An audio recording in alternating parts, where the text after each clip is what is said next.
take your seats.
I'd like to let you know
and gentlemen, please take your seats.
of the heart.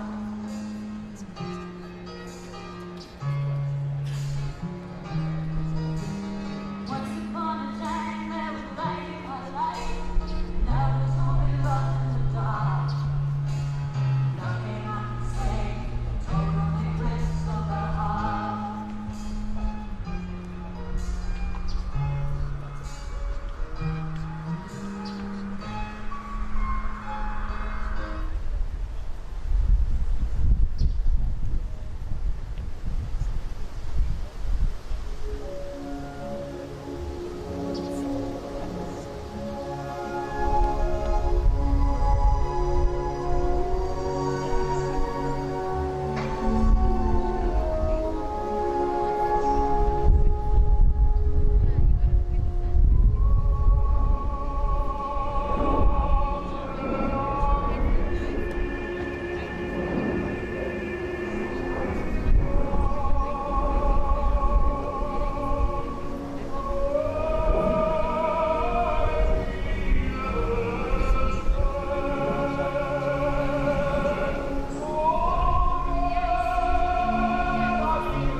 by Erica Kirk.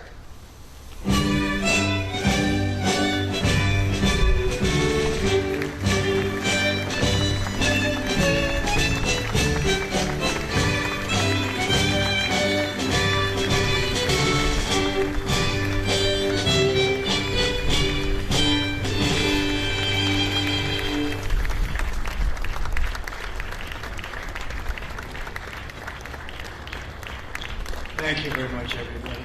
Please, this is such an honor. This is please be seated. This is the first time we've been at the new and improved Rose Garden. And people are loving it. They're loving it like they've not loved a lot of things. We have the Presidential Walk of Fame, which you just saw. And we just opened, we wanted to get it open for this occasion. We were hoping we were able to get outside and the weather allowed us to. It was supposed to be a terrible rainy day. I was telling Eric, and God was watching and he didn't want that for Charlie. He just didn't want that. So it was really beautiful. Couldn't be more beautiful. Today we're here to honor and remember a fearless warrior for liberty, a beloved leader who galvanized the next generation like nobody I've ever seen before, and an American patriot of the deepest conviction, the finest quality and the highest caliber, the late, great Charlie Kirk.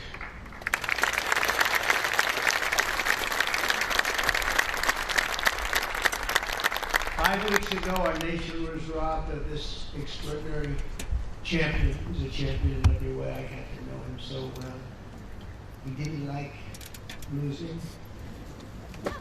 And he was able to fight people that were enemies. And he didn't necessarily love those enemies so much. I heard he loved his enemies. And I said, wait a minute, is that the same Charlie that I know? I'm not sure, but I didn't want to get into it. But it was a horrible, heinous, demonic act of murder.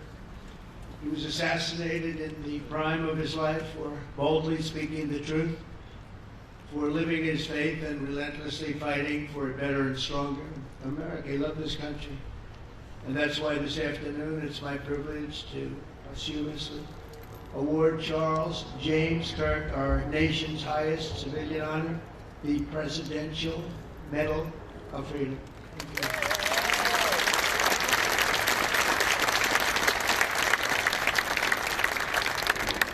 As you know, only hours ago I returned from a very historic trip to secure peace in the Middle East. People said that couldn't be done. Charlie felt it could be done. Charlie felt it could be done.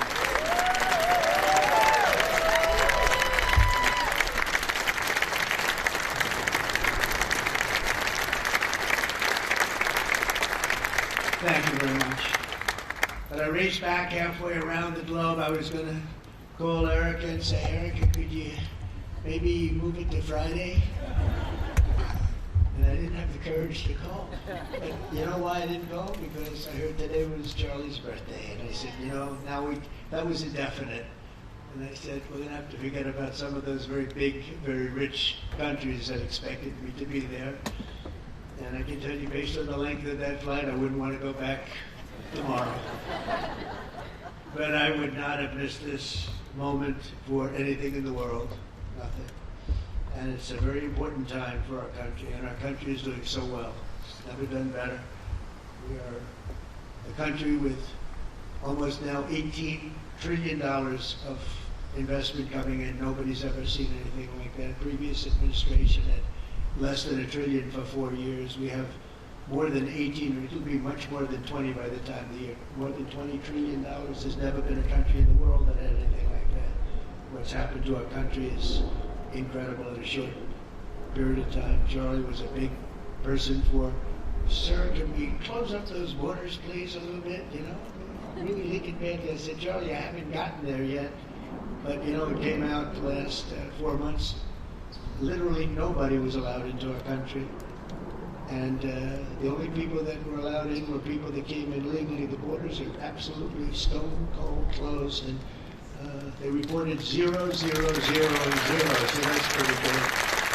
But he was a a big believer. He wanted people in the country more than I did, frankly. He wanted them to come in legally, and he got his wish. October 14th is Charlie's birthday, and he should have been turning 32 years old that day. When I first met him, he was like 22, and I said, boy, he's awfully young, but I thought he was older than that, you know. He looked a little bit older than his age. That's okay. You know, that's not good when you're old or when you're young. That's good. He had the best of all things, but he was special. But instead, Charlie is attaining a far more important milestone. We're entering his name forever into the eternal roster of true American heroes. He's a true American hero, an amazing person, way, way beyond his years. And I'm honored to be joined by a woman who has endured unspeakable hardship with unbelievable strength, and that's Charlie's widow, Erica. And I just want to thank you, Erica. He loved you so much. I was with him. Thank you, Erica.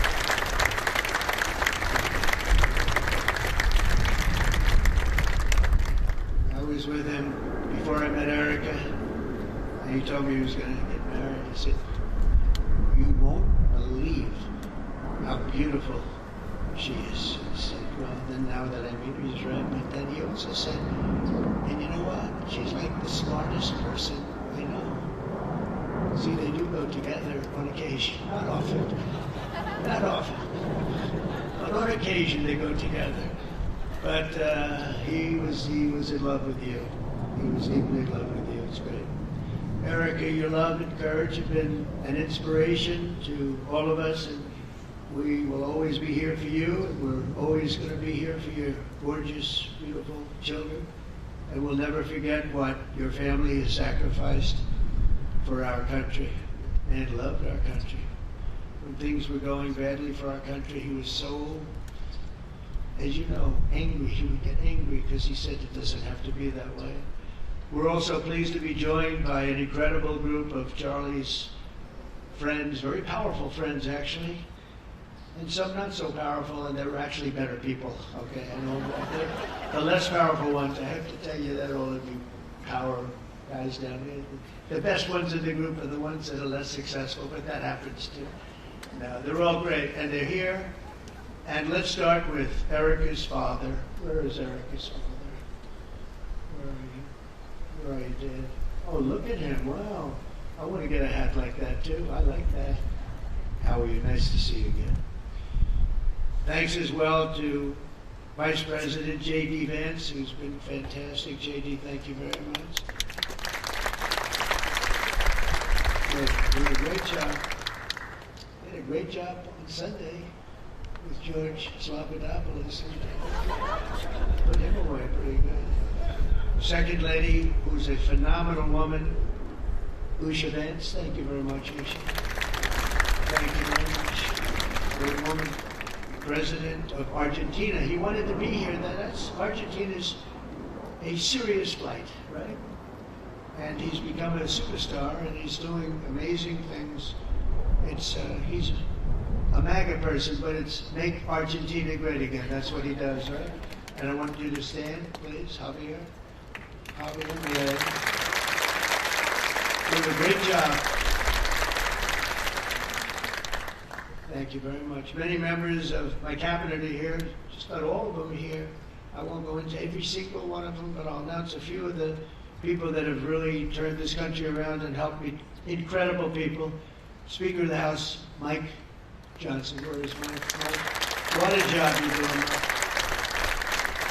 What a job you're doing. And I watched you this morning and you're in there trying to say, look, just let the country open. Everything will be fine. We're dealing with some radical left lunatics. And I just wish Charlie was here to fight us. I think the fight would have been over already. He would have had a march on the Capitol by people whose average age is about 21, because there's nobody that had that relationship with young people. Right, Mike? So thank you, Mike, for being here. House Majority Leader Steve Scalise. Steve, thank you very much. A brave guy. Yeah. House Majority Whip, another terrific man, Tom Emmer. Thank you, Pat. Senate Majority Whip, John Barrasso.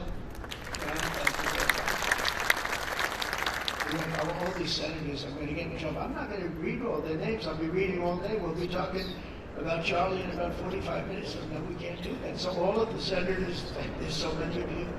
Thank you very much. I do want to thank Senator Thune for doing a terrific job. He's really been leading properly. Do you agree, Mike? The team, the two of these guys have been fantastic. So to Senator Thune, I want to thank you very much. Incredible job. Watched him this morning, and he was out there pounding him this morning on television too. And John Barrasso, thank you for the work you've done, and congratulations on your success. But I want to thank you all and all of the Congress people that are here.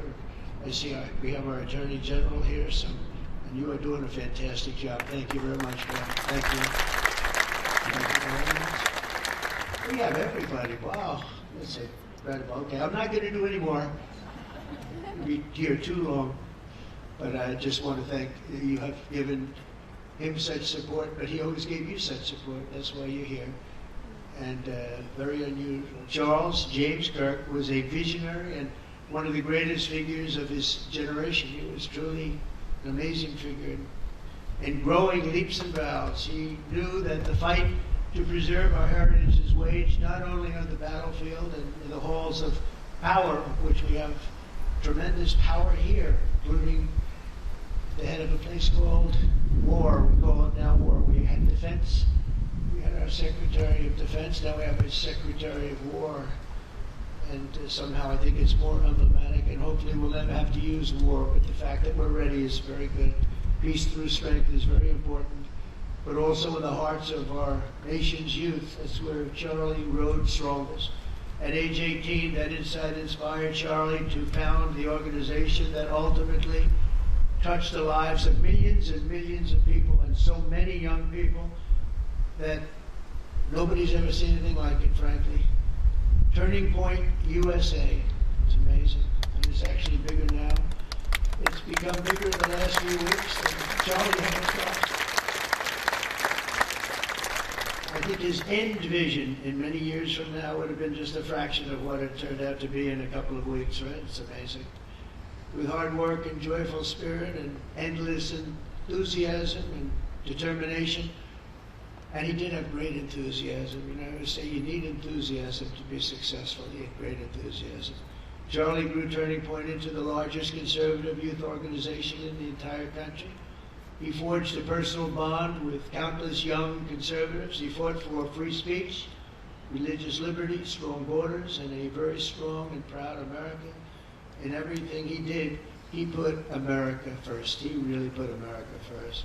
And ultimately, Charlie became more than a leader of an important organization. He became the leader of historic movements all over the country. There were movements, individual movements, one movement, but it was historic. Everything he did was historic, and a true evangelist for the cause of freedom and the word of Almighty God. God was very important to Charlie.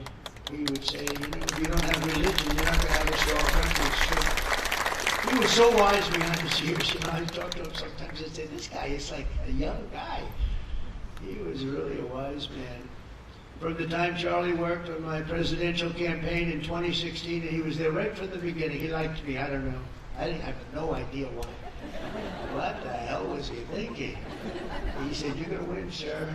I said, you know, I'm running against 17 senators and a lot of tough people and governors. We have all these people. And he says, no, you're going to win, sir. He said, not going to be close. And he made it happen. He helped make it happen. I'll tell you that. Without him, who knows what would be. Maybe you'd have Kamala standing here today. That would not be good. I will tell you, Javier, you don't know who Kamala is. It would not be good. Do you agree with that, Howard? He also mobilized countless citizens to go vote. It's called Go Vote. Very simple. And with his help in 2024, we won more young people than any Republican by far in the history of our country. And we won the popular vote. We won the swing states, all 7 of them. Remember, they said, oh, well, if Trump could win 4, that would be nice. I win 7 by a lot, by a landslide. But the popular vote was massive. And we won the Electoral College. Remember, they said, well, it's going to be very hard. I'd say 270. Well, we got 312 to 226. And then we won something called districts, councils, and different things. But in one case, we won 2,750 to 525.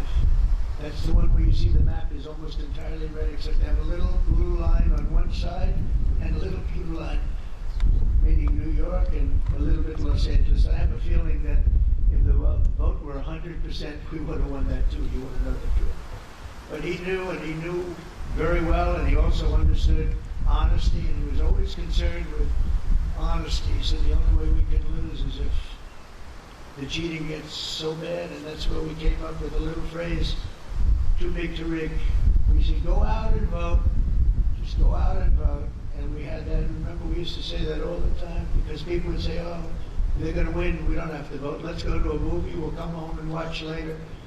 And he wasn't about that, so we threw it together, we came up with that phrase, we're going to make it too big. I never made a speech where I didn't say at the end, now look, the polls are showing good. Don't believe the polls. I said, we're going to make it, Susie, right? Too big to rig. So if you think we're going to win by a lot, it doesn't matter. Pretend we're losing. You got to go out and vote. They voted. And at 9:02, the whole thing was over, right? 9:02. Remember they said, oh, this could go a few days. Well, it went a few minutes. 9:02. And he knew that. And I felt it, but he knew it. He knew it. I think he knew it more than anybody.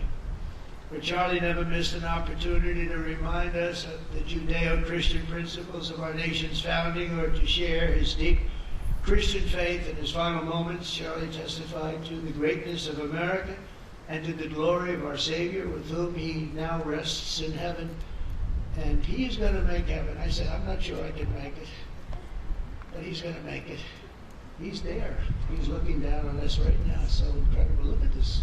How this turned out. This was supposed to be so dark and cloudy. Not dark and cloudy, I said. And look at that, how beautiful that is. There's no artist that can capture it as beautiful as it is today. Wow. It's amazing. As I said, on the day that he was assassinated, Charlie Kirk was a martyr for truth and for freedom. And from Socrates to think, and to St. Peter, from Abraham Lincoln to Martin Luther King, those who change history the most, and he really did, have always risked their lives for causes they were put on earth to defend. He was put on earth to do exactly what he was doing. He didn't want to waste time. He would have been a top student at any college in the country. I know the college as well. He's smarter than the guys there. He was so smart. But he almost, I guess, didn't have the time, because he knew what he wanted to do. It wasn't like, I want to sit in the classroom for 4 years listening to people teach me liberal principles. Because they were never going to teach him that anyway. But he didn't have the time. He really didn't have the time. But every time the enemies of goodness and virtue tried to silence the voice of righteous and noble leaders like Charlie, they fail. They seem to fail. Ultimately, they look like they're doing well, and then they end up failing, because the truth has been unrelenting over the years, over history. And people like Charlie, it's just they've got a power that others don't have, and very few people will ever have. So today, like those martyrs before him, Charlie's voice, his message, and his legacy are stronger and greater than ever before. They are greater than ever before. Look, this is a horrible event, but it brought out the greatness of Charlie. Nothing could have ever supplanted this. It's incredible, the way people are talking about him.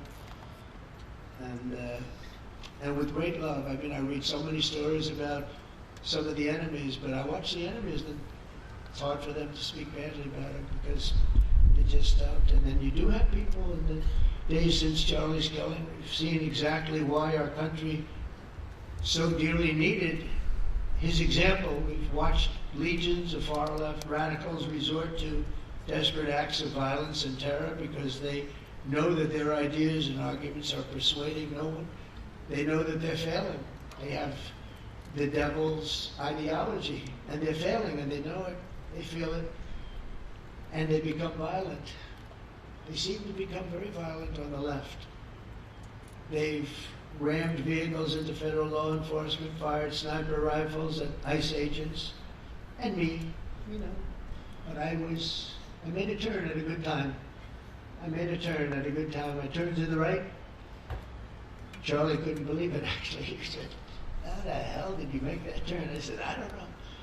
But fired rifles, threatened the lives of our Supreme Court justices, our great justices. They have to be protected. We just issued a lot of money, $60 million, to protect the Supreme Court justices. Very important. We can't let anything happen. In places of worship, we're protecting our people. We've seen that a candidate for Attorney General in Virginia boasted that he would want to see the Republican legislature, a legislator in Virginia shot in the head and to see his children murdered. He actually said this. And now he continues to run for office, and most people continue to back him, but he said he wants his man shot. He said shot in the head and to see his children murdered. And they keep running. Pretty amazing, right? That's a bad one. Let's see how that turns out, but that's a really bad one. Nobody's heard that one before. Especially in the wake of Charlie's assassination, our country must have absolutely no tolerance for this radical left violence, extremism, and terror. We're done with the angry mobs, and we're not going to let our cities be unsafe. We're going to make sure our cities are safe. When you have Chicago, where they had 4,000 people murdered over a very short period of time, 4,000 people. And then we have a governor stand up and say, oh, things are going swimmingly. No, they're not. We're going to make Chicago safe, just like we're going to make, look what we did in D.C. It's so nice that we started here, because this was one of the most violent places in the United States. It'd be dangerous to be right out here. But you couldn't go to a restaurant. The restaurants were all dying. The whole place was dying. You'd have these gorgeous, look at the Washington Monument over there. You'd have these gorgeous buildings and monuments and structures. And people were afraid to leave their apartment. They were afraid to go to work. They'd get into an Uber, and they'd feel safe, and then the Uber would be attacked. They thought they made it to safety, and then the Uber was attacked on the trip in. But we've done a great job, and now it's considered a totally safe city. We haven't had problems. It took us 12 days to make it great. We took out, Pam, 1,700 hard criminals, career criminals in many cases, but these are hardened criminals. Many of them came in through the Biden open borders. We brought them back to the countries. And a couple were so violent that we put them in jail. We don't want to take a chance that they could get back in, because no matter how good we do, somebody can sneak in. They were so violent and so bad. One arrested 28 times. Every time he left prison, he'd get into a violent incident. 28 times. And we put him away for a long time. But we're done with the angry mobs. We're done with it. This is such an unbelievable place right now. You take a look where you can walk down the middle of the street with your wife or your husband. Your children can walk. They can walk alone. It doesn't matter. They can walk anywhere in Washington, and they're safe now. If this were a year ago, they'd have a serious chance of being badly hurt, even killed. They come in from Indiana, they come in from Iowa, they come from Florida to see their nation's capital, and somebody would have to call the parents, I'm sorry, but your son or your daughter's been killed. Not anymore. You hear those sirens going off? That's good. That's a good sound. That means they either got the bad guy or they're going to stop the bad guy. You didn't hear that sound because nobody wanted to do anything. Nobody. Listen to the beauty of that sound. Seriously. And that's the real deal sirens. They're not politically correct sirens. You hear them, they're about 3 miles away. That's great. What a beautiful sound. They're stopping crime. That's what they're doing. So we're done with the voices of fools. They're fools. And death threats, and we're going to make our cities safe. And I thought it was Charlie's, one of his biggest dreams was that he couldn't believe it. Chicago's going to be a great city again. We've already, we sent people in there 6 months ago. This governor says, oh, crime is down. Yeah, that's because we had the FBI in there for 6 months, just preparing it for the bigger surge. And they've done a great job, the Gash and the FBI. They've done a great job, and they love doing it, you know? They love being able to do it. They were restricted from doing it. They couldn't do anything. And now they're totally unrestricted. All they have to do is stop crime, and they're doing it. By the way, Memphis, as you know, you heard they went in about a week ago. One of the most dangerous places in the country, really in the world. It's not just the country. They have very few cities that would compare to some of these cities. You go to Afghanistan, you say, oh, that's unsafe. Well, the crime numbers are much better than the crime numbers in places that we have. So Memphis, I understand, is doing unbelievably in 1 week. It's like a different place. This took 12 days, and then after that we just perfected it. But after 12 days we had good safety here. After 1 month, it's like, it's really amazing. And by the way, restaurants are booming. Restaurants are opening up. The big problem we have, you can't get into a restaurant in D.C. anymore. So they're opening up. It's a beautiful thing to see. It's called safety. It's called law enforcement and letting them do their job. And that's why I said last month that I have directed the Attorney General and the Department of Homeland Security to confront the very real threat of left-wing terrorism in our country. It's a real threat. And not when you confront it, it's not, because they're not brave people. In fact, they're cowards. When you confront them, they immediately fold. You have to see them fold. You have to see them crying. They fold. But it includes dismantling the networks that fund them and finance them, and we're finding out who those networks are. We already know quite a few of them.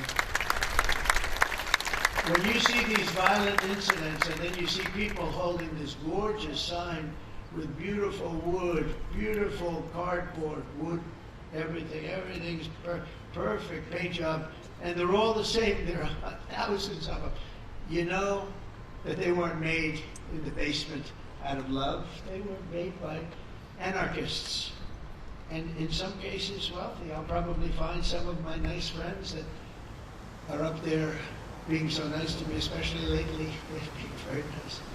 But it surprises you who they may be, and you almost wonder why would they do it? But they're hurting our country, and we're really taking it back one by one. If we didn't go into Los Angeles early on in the administration, the commissioner, the chief of police in Los Angeles said, if they didn't go in, we would have lost our city. Now, they already lost 25,000 houses to fire because they wouldn't let the water come in from the Pacific Northwest, which they should have done. I thought you better do it. They didn't do it, and we had 25,000 homes where they had no water in the sprinklers, they had no water in the fire hydrants. It would have been a different kind of thing if they did what they were supposed to do. We had to break in. We broke in and had the water come down. They said for the environment, it's great. They lost 25,000 houses. It's incredible. But the commissioner said without the federal government and President Trump's intervention, we would have lost the entire city. And we have the Olympics going there soon. I got the Olympics. We have the Olympics. We have the World Cup. And we have, most importantly, we have the 250th anniversary of our country. That's going to be most important. And all of these things are happening. We're going to have safe cities. We're going to have very, very safe cities. So 1 month after Charlie's death, we still feel the terrible shock and the pain of his loss, like just about nobody I can think of. Charlie Kirk was one of a kind. He was unstoppable. And he really was. Boy, when he had an idea in his head, he would call me, sir, please, you haven't done it yet. I said, Charlie, relax. Just relax. He didn't relax. He called me the next day again. Got it done. But he was like indomitable and always will be. He's really irreplaceable. Nobody can replace him. But they're going to do great. But you can't replace that kind of person and that kind of talent, frankly. The word talent is an important word, but that kind of talent. So we hold his memory in our hearts forever. Every single day of this administration, we will continue to carry out the mission for which he lived. And he really did. He lived for this country. He lived for his wife and his family, but he lived for this country too. In Charlie's honor, we will continue like we have been to fight, and to win. We're going to win so much.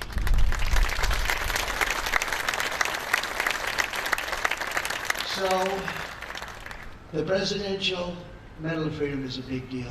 You have the Congressional Medal of Honor, military, and the Presidential Medal of Freedom, which is civilian. And the Presidential Medal of Freedom is a really big deal. Very few people get it. Very few people, frankly, qualify. It's a decision of the president, but it's a qualification. It's a very hard one to get. And I would like to ask, if I might, the military aide to read Charles James Kirk's citation for the Presidential Medal of Freedom. Thank you very much. Thank you.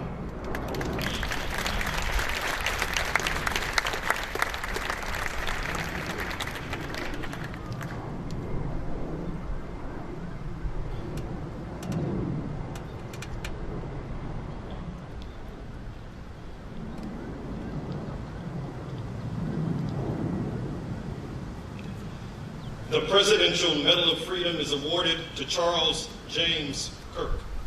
Accepting on behalf of Charlie is his wife, Mrs. Erica Kirk. Charlie Kirk was one of the most influential American political figures of his generation. At just 18 years old, he founded Turning Point USA and grew it into the largest conservative youth organization in the nation. For over a decade, he tirelessly traveled the country leading a movement to restore respect for our founding principles, reawaken our national identity, and inspire a renewed spirit of religious devotion.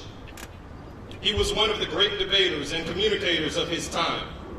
Despite receiving repeated threats, he remained undeterred and modeled courage, logic, humor, and grace to the next generation. On September 10th, 2025, at age 31, Charlie Kirk was assassinated while addressing a group of students. The United States honors him as a martyr for truth and freedom.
Charlie always admired your commitment to freedom, and that's something that both of you shared. So thank you. Your support of our family and the work that Charlie devoted his life to will be something we cherish forever. So thank you. To our gracious First Lady in her office for making this event possible, thank you as well. Thank you. To Vice President and the lovely Usha fans, your friendship has been an unbelievable encouragement. Thank you. And to all our friends and family that are here watching from all around the world, thank you for loving us. Thank you for praying for us and for believing in what Charlie believed in. And to our Turning Point USA staff and the Charlie Kirk Show staff, we love you more than you could ever know.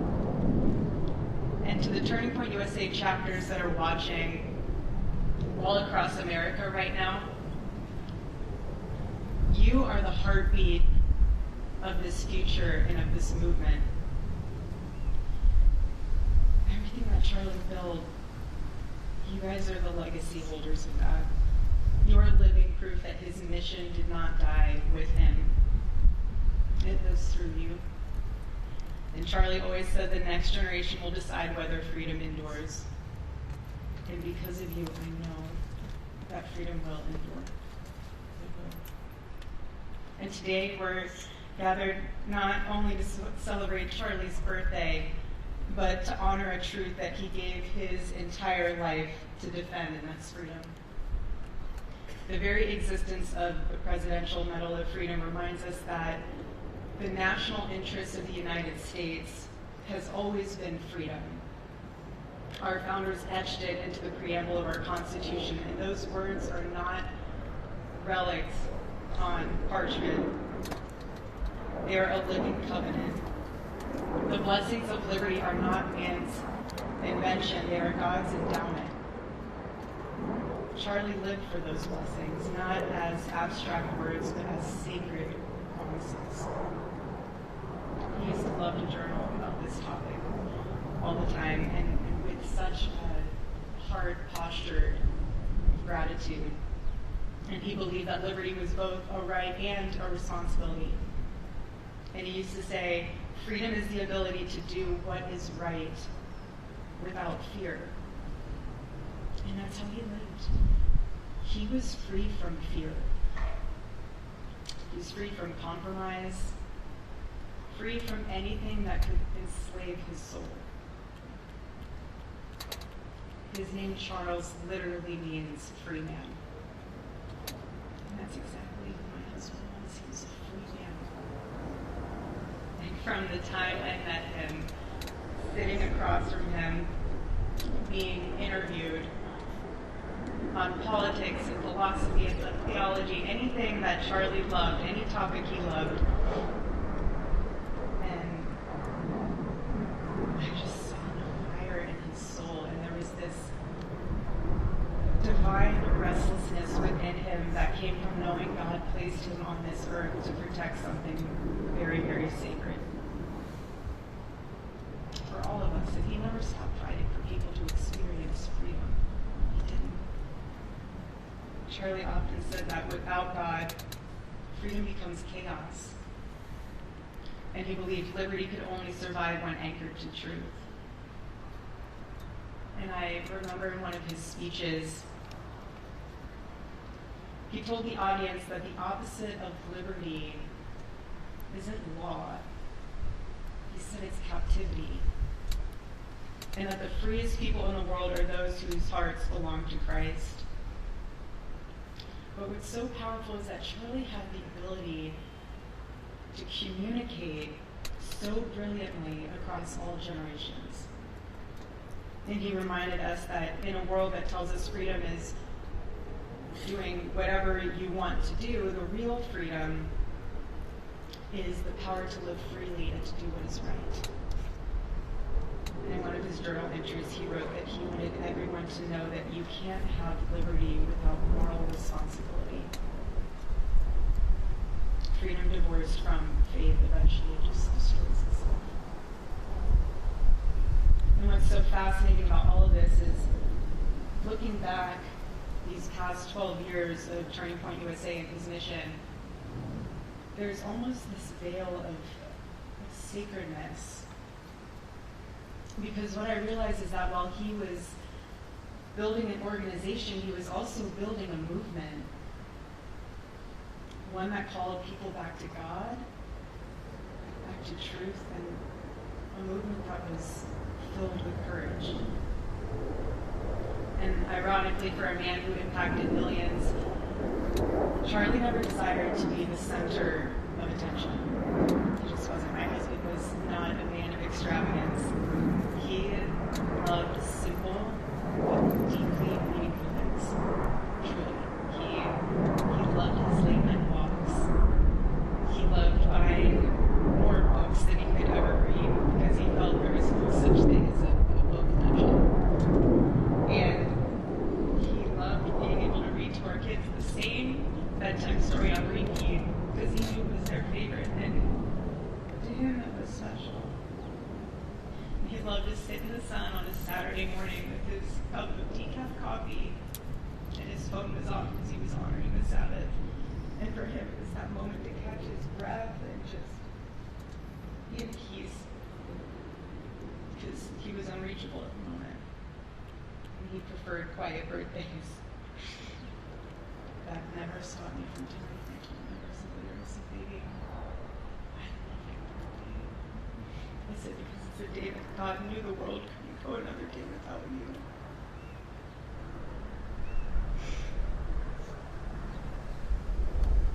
So the rhythm of our usual birthday celebration for him was mint ice cream, mint chocolate chip ice cream. He only had it twice a year, on his birthday and 4th of July. And then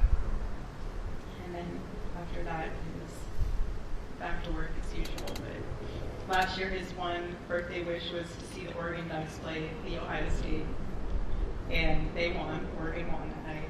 And it was by far one of the most memorable nights of his birthday experience of his life until today. And so, honestly, President Trump, I have spent 7.5 years trying to find the perfect birthday gift for Charlie. And it's so difficult. And those of you that have spouses or loved ones, you know how difficult it is sometimes to buy a gift for someone that you love. Because he wasn't a materialistic man, so that also did not help. But now I can say with confidence, Mr. President, that you have given him the best birthday gift. Thank you.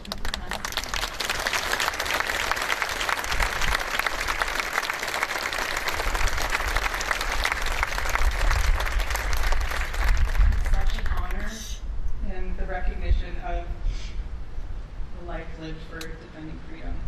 And that's what Charlie fought for until his last breath. And it was written across his chest in those final moments on one of his simple t-shirts that always carried a message, and this one, bearing a single word, freedom. That was the banner over his life, and that shirt was a declaration. The same declaration he made in every speech, every campus visit, every time he shared the gospel at church, every sleepless night that he would spend praying for the youth of this nation and planning for the future of our country, and just impressing upon them that when we defend liberty, we defend the soul of our nation. My husband never told anyone what to say. He never did. He never told anyone what to say. He would just encourage them to think. He would encourage them to think outside of the traditional political labels. He would want them to think in a way that was anchored in wisdom and truth. But he would never tell anyone what to say. Charlie wasn't content to simply admire freedom. He wanted to multiply it. He wanted to multiply freedom. He wanted young people to taste it, and to understand it, to defend it. He wanted them to see that liberty isn't self-indulgence, it's self-governance under God. He wanted them to see that. And every day I'd see him getting ready for work. Put on his cross necklace, he was wearing his sword. And the boldness of his demeanor was always fearlessness. He wasn't afraid. He was never afraid. In his daily actions, whether in office or on campus or at a church, he was always without fear. That was his creed. That is how he lived out every single day. He didn't fear being slandered. He did not. He didn't fear losing friends, I can tell you that. He didn't. He didn't care. He stood for truth and stood for freedom, and he did not, everything else was just noise to him. And it's because his confidence in Christ was absolute. There was no limit to what he would have sacrificed to defend freedom for all. And if the moment had come, he probably would have run for president, but not out of ambition.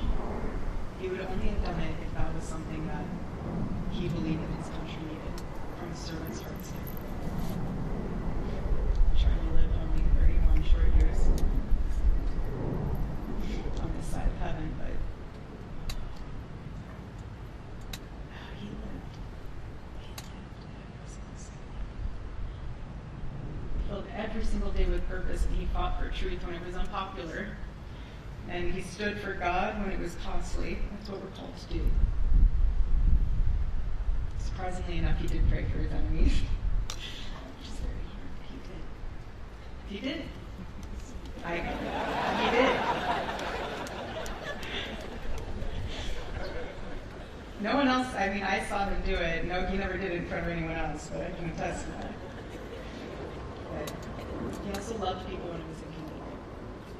And he ran his race with endurance and he kept the faith. Now he wears the crown of the righteous one. For me and for our children,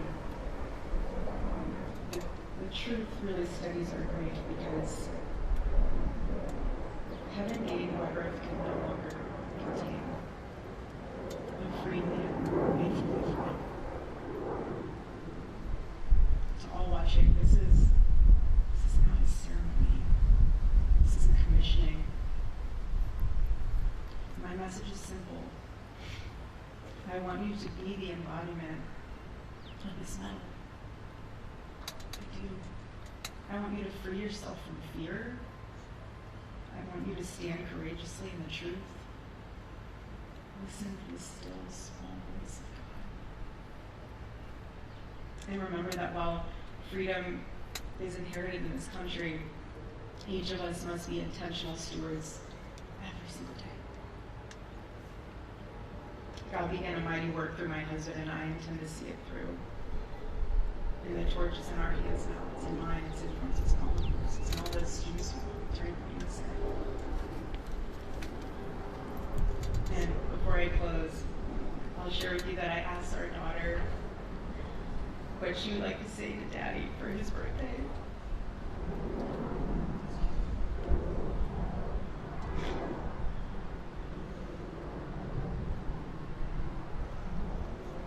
She said,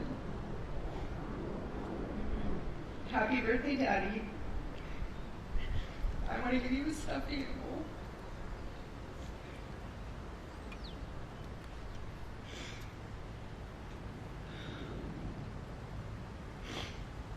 I want you to eat a cupcake with ice cream. And I want you to go have a birthday surprise. And while our son is precious, he can't yet speak. In classic Kirk family fashion, his actions spoke louder than his words, and his gift to you, Charlie, and myself for that matter, was deciding to become the man of the house and be fully potty trained at 16 months. Charlie, baby, I know that you're celebrating in heaven today. We love you, and we promise we'll make you proud. And Charlie's life was proof that freedom is not a theory, it's a testimony. He showed us that liberty begins not in the halls of power, but in the man of a heart surrendered to God. And so today, as we honor Charlie with this incredible presidential medal of freedom on his birthday, I sing through the tears and just humbled heart and spirit, because his story reminds us all that to live free is the greatest gift, but to die free is the greatest victory.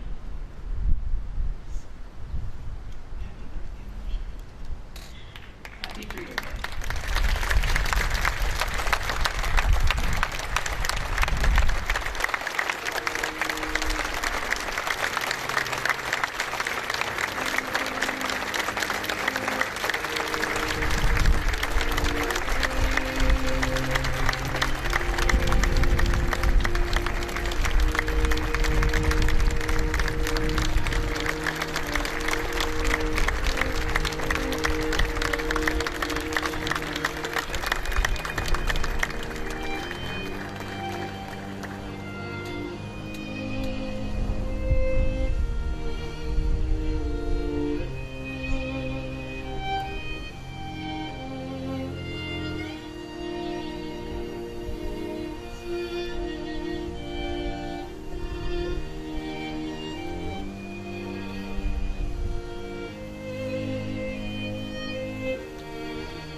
too. Okay.